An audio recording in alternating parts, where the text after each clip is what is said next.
Historic investment in America's railroads. I've been talking about this for a long time, I know, but finally we're getting it done. More than $16 billion, 16 with a B, billion dollars here in the Northeast part.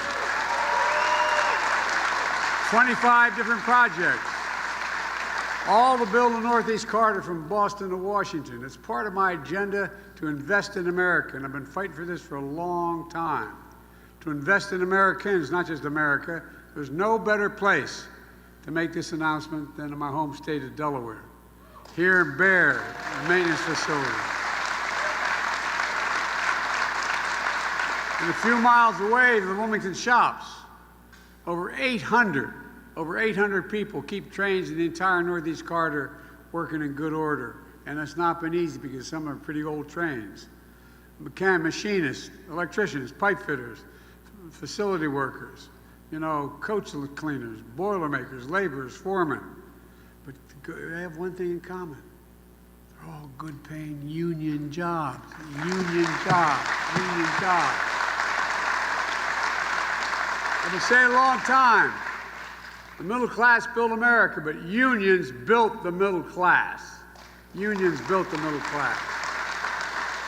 For years in the Senate, as Vice President, I met with the workers in these shops and I made them a promise.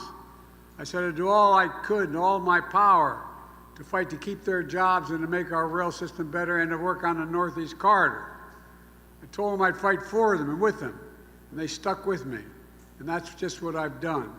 When I became president, I made sure that the bipartisan infrastructure law, that's the law to rebuild our highways and bridges and rail and the whole all our infrastructure. By the way, it's a tight little law. It's about $1.2 billion, with all everything said and done. The point is, how can you be the leading country in the world and have a second-rate infrastructure? Second-rate infrastructure. It's not possible. It includes the largest investment in passenger rail since Amtrak was created 50 years ago. $66 billion for world-class rail right here at home. And that includes the largest investment in the Northeast Corridor since the Pennsylvania Railroad laid down these tracks in 1850. A fully electrified trains on this corridor emit 83% less greenhouse gases, by the way, than driving your car. 72% less greenhouse gases than taking a plane. And folks here in Delaware know that as senator, I rode the train back and forth between Washington and Wilmington virtually every day for 36 years when I got elected, and then as vice president as well. Amtrak wasn't just a way to get home to family. The conductors and engineers became my family, and not a joke. I'd have a major event from my home every year, all the conductors and engineers, from New York on down to Washington. When I was vice president, I flew over 1 million miles on Air Force Two, but I traveled further than that on Amtrak over the years. I remember one of the conductors when I was going home. Secret Service is wonderful, and they really are, but they'd rather you not travel Amtrak, because it's not Amtrak, rail, because it has to stop so damn many times, and there's so many options for people to do things that they don't want to have done. So, but I was coming home to see my mom, and she was living with us at the time. My dad had passed away. And I got in a train on a Friday, and I won't get him into complete trouble, just tell his first name. He was number 2 in seniority at the time, Angelo. And Ange came up to me as I walked in, he said, "Joey," and he grabbed my cheek. He said, "Joey, baby." And he said, all this stuff, because they published in the newspaper that I had traveled 1,200,000 miles on Air Force planes as vice president. They published that on a regular basis. He said, I won't quote him exactly, but he said, "Big deal, Joey." And I said, "What's it mean, Ange?" He said, "Look," he said, "we just had the retirement dinner up in Newark." He said, "You know how many miles you traveled on Amtrak?" And I said, "No." He said, 1 million, I think it was 320,000 miles. And I said, "How'd you figure that?" He said, "Well, 118 days a year, almost 300 miles a day, 36 years, plus his vice," and he went on the whole deal. I said, "I believe you, Angela. Let me get in the train, will you?" But the point is, Tommy and I particularly spend a lot of time on the train. So when I talk about how badly the Northeast Corridor needs upgrades, You don't need to tell me. I've lived it. I also know how important this line is to computers and the MARC rail between Maryland and Washington, the Metro North between New York and Connecticut, the New Jersey Transit. I know what it feels like to be stuck on the tracks when you're trying to get home to see your family or trying to get south to make a vote because the track is something went wrong. I know how much it matters. Over 2,200 trains run in this corridor every single day, serving 800,000 passengers. It's the busiest rail corridor in the United States and one of the busiest in the world. And you guys keep it moving. You guys keep it moving.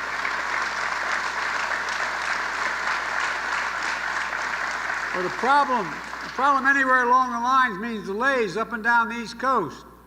For commuters trying to get to work, for businesses trying to get their goods on the shelves, travelers trying to visit family.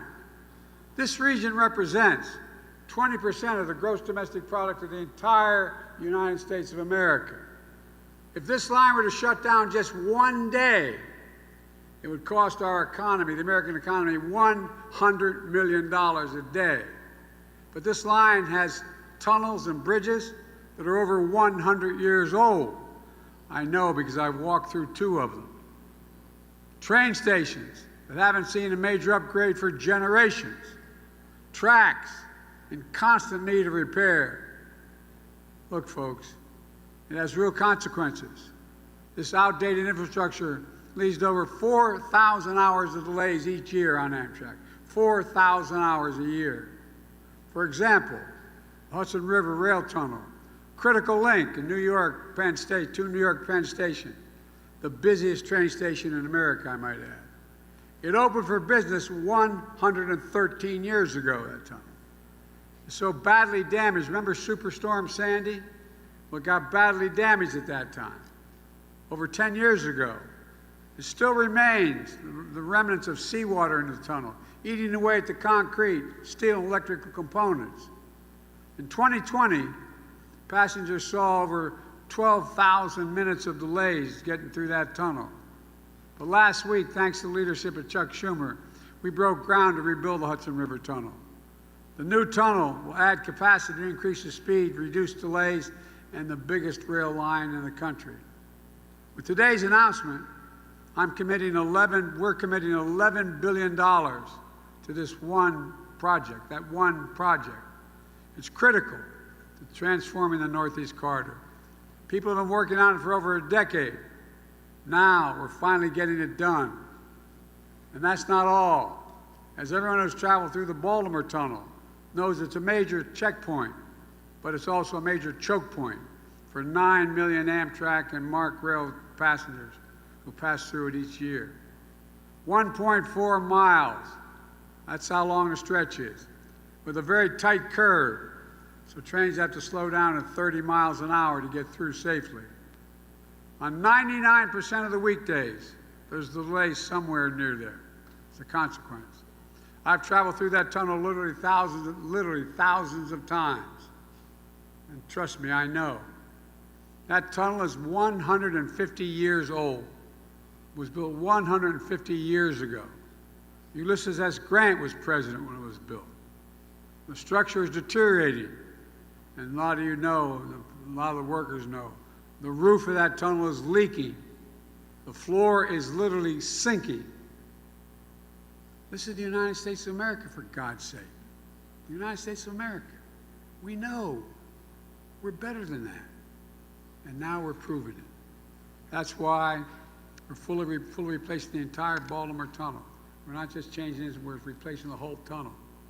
As part of the Invest in America workforce hubs, we're working with leaders in Baltimore along with the union officials and career and technical schools to train the local workforce to help build that new tunnel, so we have the capacity. The new tunnel will be all electric and trains will travel through it at 110 miles an hour, not 30 miles an hour.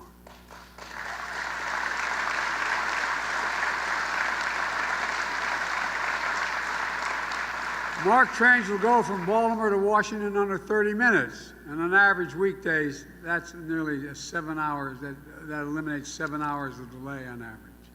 Look, We're also investing $9 billion to replace over 1,000 trains and train cars with state-of-the-art equipment, including electric trains, made in America.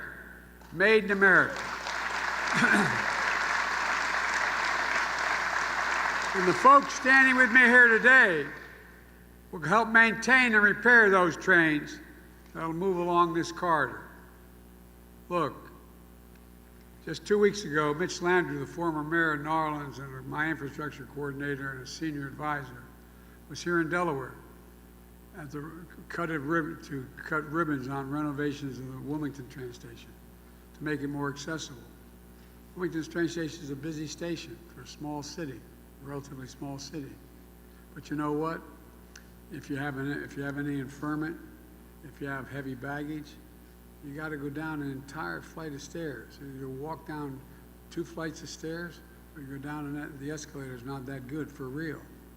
Well, thanks to the upgrades, after all these years, passengers don't have to haul their luggage down the stairs anymore. Every passenger, regardless of disability, can have an easy time getting on and off the train as well. The list goes on. The projects to make life more rational and modern in our train stations, from Boston to Washington. Look, when all this is done, we'll reduce delays and speed up the trains along the Northeast Corridor. This matters for businesses trying to get their goods to market. It matters for the parent commuting to work in the morning. It matters for folks trying to get home late for dinner.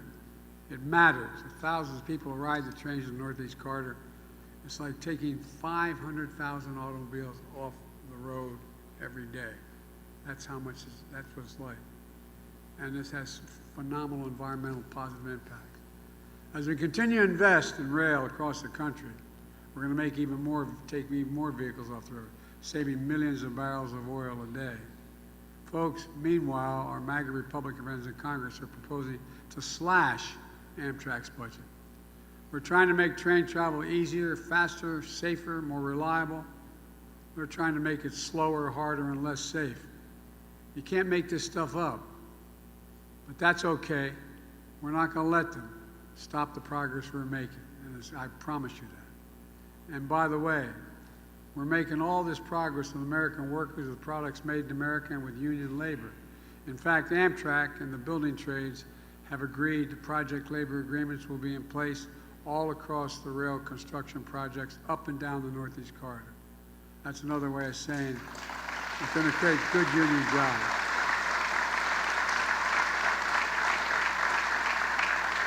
It can create over 100,000 of those good union jobs. And that's on top of the thousands of good union jobs running the trains and maintaining the safety system already.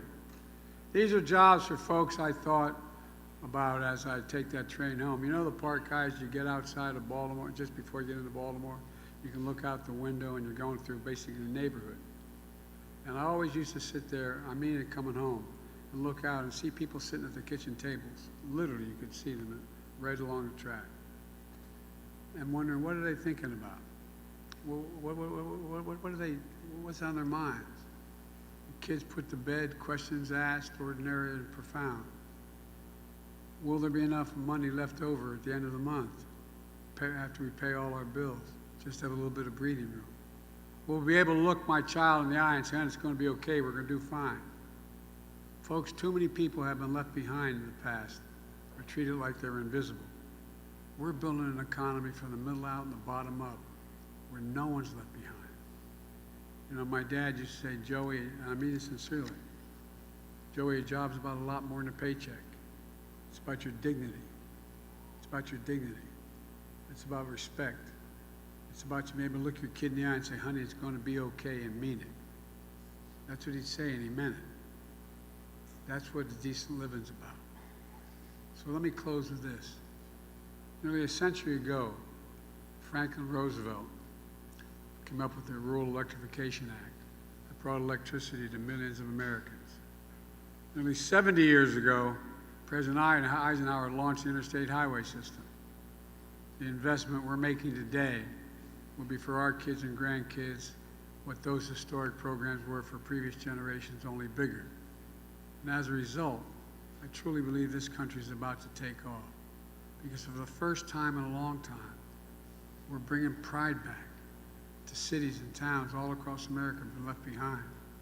I can honestly say I've never been more optimistic about America's future. And folks, in my view, the president long after I'm president is going to have more to do. One of the things I convinced President Ladd when I was vice president, I convinced the president to do, provide money for high-speed rail. You know, you can go and get in a train in China and go 210 miles an hour. China. We can do it here in the United States on this Northeast corridor if we straightened out 3 big corridors. It cost about $1 trillion. But we had the ability to do that for a rail from Florida to Mississippi and all kinds of places we can do it. But think about it. Why, in the United States of America, do we not have the best rail system in the world? So this is a big beginning, $61 billion. Take care of the Northeast corridor. But there's so much more we can do to better the environment, the quality of life, and make us more competitive. And you're the guys at this place who can just do it. So we just have to remember one thing, though.